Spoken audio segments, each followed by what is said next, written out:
ಕೆಲಸ ಮಾಡ್ರಿ, ಕೆಲಸ ಮಾಡ್ರಿ. ನನ್ನ ಹತ್ರ ಯಾರು ನನ್ನ ಆಯ್ತು ಹೇಳ್ರಿ, ಹೇಳ್ತಾ ಇಲ್ವ ನನ್ನ ಡಾಕ್ಯುಮೆಂಟ್ಸ್ಗೆ? ನಾನು MLA ಹೋಗಿ ಕುಡ್ದು ನಿನ್ ಸ್ಟೇಷನ್ಗೆ ಅಂದ್ರು, MLA ಹೋಗಿ ಕುಡ್ದು ನಿನ್ ಸ್ಟೇಷನ್ಗೆ ಅಂದ್ರು.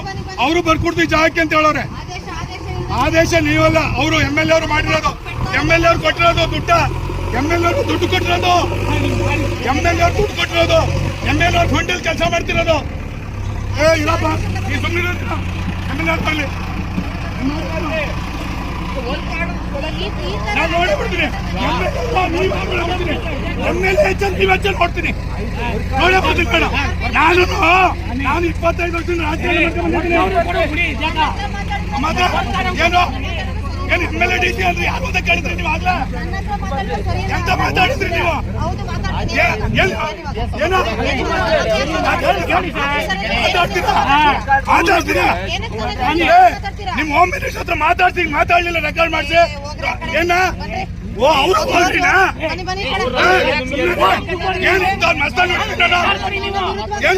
ಕೇಸ್ ಹಾಕ್ರಿ. ನಾನು 5 ಅಟ್ರಾಸಿಟಿ ಹಾಕ್ಸ್ಕೊಂಬಂದಿರೋ ನಾನು ಒಂದಲ್ಲ. ಸಾರ್ವಜನಿಕರು ಕೆಲಸ ಮಾಡ್ತಾ ಇದ್ದೀನಿ, ಸಾರ್ವಜನಿಕರು ಕೆಲಸ ಮಾಡ್ತಿರೋದು ನಾನು. ತಗೊಳ್ರಿ ಇಲ್ಲ ಯಾತಕ್ಕೆ? ಏನ್ ನಗರಸಭೆ ಕೆಲಸ ಮಾಡೋದನ್ನೆಲ್ಲ ಕೊಡ್ಬೇಕಾ? ಪೊಲೀಸ್ ಪ್ರೊಟೆಕ್ಷನ್ ಕಮಿಷನರ್ ಸಂಬಂಧ ಏನು? MLA ಅವರು ಹೋಗಿ ಕುಡ್ದು ಅಂತ ಹೇಳೋರು ಕೆಲಸ ಮಾಡಿಸು ಅಂದ್ರೆ ಮಾಡಿಸ್ತೀನಿ. ನನಗೆ ಯಾರು ಹೇಳಿಲ್ಲ, ಕರ್ಕ ಬನ್ರಿ. ಈ ತರ ಮಂಡವಾದ ಮಾಡೋದು ನಾವೇನು ಮಾಡಕ್ಕಾಗಲ್ಲ. ಮಂಡವಾದ ಮಾಡೋದು ಏನು ಮಾಡಕ್ಕಾಗಲ್ಲ. ನೀನು ಮಾಡು. MLA ಅವರು ಸಬ್ ಇನ್ಸ್ಪೆಕ್ಟರ್ ನೋಡ್ಬಿಡವ ಇವತ್ತು.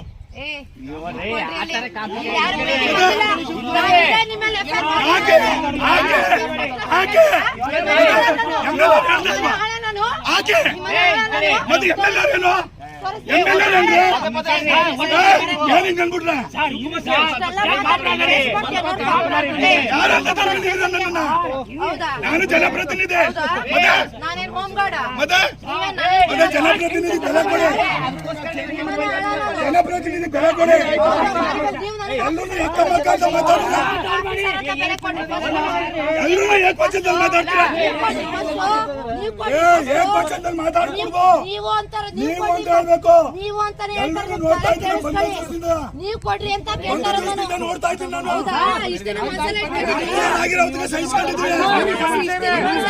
ನೀವೆಲ್ಲರೂ 25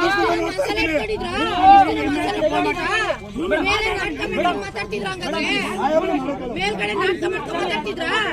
ಕರೆಕ್ಟ್ ಆಗಿ ಕಿವಿ ಕೇಳಿಸ್ಕೊಳ್ಳಿ. ನೀವು ಅಂತ ಇರೋದು ನಾನು, ನೀನು ಅಂತಲ್ಲ ನಾನು, ನೀವು ಅಂತ ಮಾತಾಡ್ತಾ ಇರೋದು ನಾನು. ಕರೆಕ್ಟ್ ಆಗಿ ಕೇಳಿಸ್ಕೊಳ್ಳಿ, ಕಿವಿ ಹಾಕ್ಬಿಟ್ಟು. ನಿಮ್ ಮನೆ ಹಾಳಲ್ಲ. ಸಬ್ ಇನ್ಸ್ಪೆಕ್ಟರ್ ಅಂದ್ರೆ ಯಾರೋ ಗೊತ್ತು ದೊಡ್ಡವ್ರು ಅಂದ್ಬಿಟ್ಟು ಸಬ್ ಇನ್ಸ್ಪೆಕ್ಟರ್ ನಿಮ್ ಮನೆ ಹಾಳಲ್ಲ, ಅರ್ಥ ಆಯ್ತಾ? ನಿಲ್ಲಿಸ್ಬಿಟ್ಟು ಸ್ಟೇಷನ್ ನಾನು ಯಾರಿಗಿಂತ ದೊಡ್ಡವರಲ್ಲ. ನೀವೇನ್ರಿ ಮಾತಾಡೋದು? ನೀವ್ ಮಾತಾಡ್ರಿ, ಇವತ್ತೇ ಮಾಡ್ತೀನಿ FIR. ನೀವ್ ಮಾತಾಡ್ರಿ ಕರೆಕ್ಟ್ ಆಗಿ.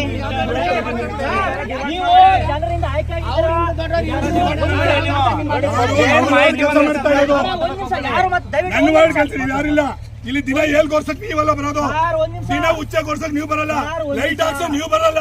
ಇವತ್ತು ಅದಕ್ಕೆ ಬಂದಿದ್ದೀರಿ ಇವತ್ತು. ನಮ್ಮ ಮಾಜಿ ಜಿಲ್ಲಾಧ್ಯಕ್ಷರು ನಮಗ್ ಗೊತ್ತಿಲ್ಲ, ನಂದು ವಾರ ಕೆಲಸ ಮಾಡ್ತಾ ಇದ್ದೀನಿ. ನಿಮ್ ಸಮಸ್ಯೆ ನೀವು ತಿಳಿಸ್ಕೊಳ್ಳಿ. ನಿಮ್ ಸಮಸ್ಯೆ ಏನು ನನಗೂ ಗೊತ್ತು, ನಾನು ರೈತ, ಎಲ್ರಿಗಿಂತ ಹೆಚ್ಚಿನ ರೈತ. ನನಗ್ ಗೊತ್ತಿಲ್ವ ನೀವ್ ಯಾರು ಅಂತ? ಮತ್ತೆ ಒಂದ್ ನಿಮಿಷ ಸೇರಿ ಅರ್ಥ ಮಾಡ್ಕೊಳ್ಳಿ ದಯವಿಟ್ಟು. ನೀವು ಜನಪ್ರತಿನಿಧಿ ನನ್ನ ಮೇಲೆ 3 ವರ್ಷ ಇದೇ ರೈತರ ಸಂಘ ಇಡೀ ಬಾವುಟ ಇಟ್ಕೊಂಡು ಇದಿಟ್ಕೊಂಡು ಧಿಕ್ಕಾರ ಮಾಡ್ಕೊಂಡು ಹೋದ್ರಿ. ಧನ್ಯವಾದ ಹೇಳಿದೀನಿ ರೋಡಲ್ಲಿ. ನನ್ನ ವಿರುದ್ಧ 1 ಕೋಟಿ ಕೊಟ್ಟರು ನೀವು ಈ ತರ ಮಾಡ್ತಿರ್ಲಿಲ್ಲ ಅಂತ ಮಾತಾಡಿ ಇದು ಮಾಡಿ ಸರ್. FIR ಹಾಕೊಂಡು ನನ್ನ ಅರೆಸ್ಟ್ ಮಾಡಿ, ಅರೆಸ್ಟ್ ಮಾಡಿ. ಪ್ರಾಬ್ಲಮ್ ತೀರ್ಥ ಮಾಡ್ರಪ್ಪ. ಅವ್ರನ್ನ ಮಾತಾಡೋದು ಕಥ ಕ್ಲೋಸ್ತಾನೆ ಮಾತಾಡಿ.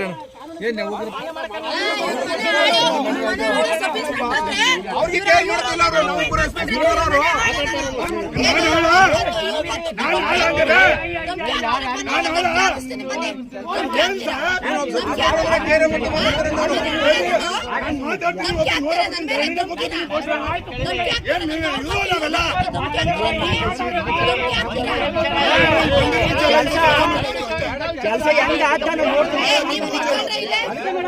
ಏ, ಧಮ್ಕಿ ಹಾಕೋ ಕೂತ್ಕೊಳ್ಳಿ. ಇವರು ಶಾಂತಿಯುತವಾಗಿ ಬನ್ನಿ ತಗೊಂಡು ಒಂದು ಸ್ಟೇಷನ್ಗೆ ಬರ್ಬೇಕಾ? STP-ನ MLA ಕೊಟ್ಟರೆ ಎಲ್ಲರೂ ಬಂದಿರೋದಿಲ್ಲ, ಯಾರ ಮೇಲೆಲ್ಲ ಕೀಳಲ್ಲ ಇಲ್ಲಿ. ಸಾಮಾನ್ಯರು ಅವ್ರು ತಾಕತ್ತಿನ ಈ ಕೆಲಸ ಯಾಕೆ ಮಾಡ್ತಿರ್ಲಿಲ್ಲ? ಏನನ್ನ ದುಡ್ಡು ತಿನ್ಬಿಟ್ಟು ಅವ್ರು ಯಾಕೆ ಬರ್ತಾರೋ ಅವ್ರು ಬರಲ್ಲ. ಅವರು ಮಾಡಿಸ್ತಿರೋದು ಇದು ಜಾಗ ಯಾರ್ದು? ಇಡೀ ಜಾಗ ಇಲ್ಲ ನಾಯಕರದು. ಕೆಲಸ ಮಾಡ್ತದಂತ ಮಾಡ್ಕೊತಾರೆ. ಇದನ್ನ ಬಗೆಹರಿಸ್ಕೊಂಡು ಮಾಡಿ ಸರ್. ಬಗೆಹರಿಲ್ಲ. 7 ವರ್ಷದಿಂದ ಬಗೆಹರಿಸಿ ಮುಗ್ದಿದೆ. ಸಂಬಂಧಪಟ್ಟವ್ರು ಮಾತಾಡಿ. ಯಾರಿಲ್ಲ. MLA ಅವರು ಕೆಲಸ ನಿಲ್ಲಿಸ್ಬೇಡ ಅಂತ ಹೇಳಿದ್ರೆ ಮಾಡಿ ಅವ್ರಿಗೆ ಮಾಡಿ ಪೂಜೆ ಮಾಡ್ತವ್ರಿ. ಸರ್, ನಾವು ಅಭಿವೃದ್ಧಿ ಕಾಮಗಾರಿ ನೀವು ತಾರತಮ್ಯ ಮಾಡ್ತಾ ಇಲ್ಲ. ನಮ್ಗೆ ಅನ್ಯಾಯ ಆಗ್ತಿರೋದಕ್ಕೆ ನಾವು ಒತ್ತಿ ಕೇಳ್ತಿರೋದು. ಅಯ್ಯೋ, ನನ್ ಮೇಲೆ ನಿಮ್ಗೆ ಗೊತ್ತಿಲ್ವಾ? ಇಡೀ ಕೊಳ್ಳೇಗಾಲದಲ್ಲಿ ರೈತರ ಸಂಘದವರು ನನ್ನ ಮೇಲೆ ಸ್ಟ್ರೈಕ್ ಮಾಡ್ಕೊಂಡು 5 ವರ್ಷದಿಂದ ಏನಕ್ಕೆ ಮಾಡಿದ್ರು?